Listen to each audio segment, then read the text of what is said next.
I started sculpting in October of 1990. I was 30 years old and I came home from work one day.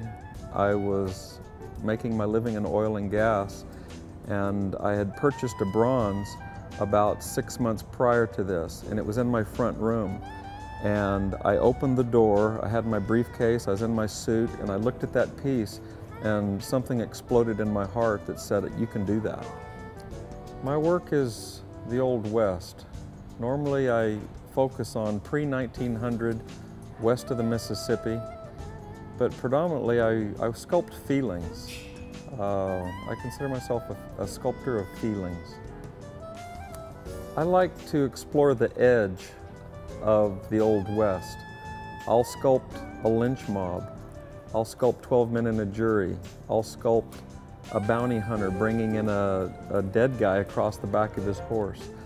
I like to explore subjects that I haven't seen explored before.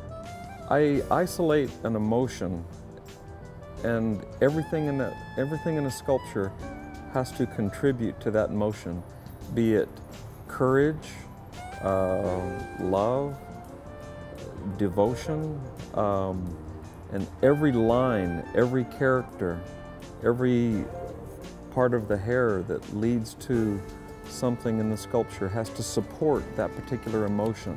There's a moment. My mentor once told me, my mentor Fritz White, he made a comment. He said, if you can have a 35mm film going, and you have a frame, and then you have another frame, he says, don't sculpt that frame and don't sculpt this frame. He says, sculpt in between frames. And when he said that, it registered so sharply to me that I knew what he was talking about. The most challenging part of my process is to create a nobility. I once heard it said, simplicity of line, nobility of concept, and a unity with the piece. And to make a piece where it's noble, where when somebody looks at it, they feel better. They feel better about themselves, they feel better about life. And to get that in a piece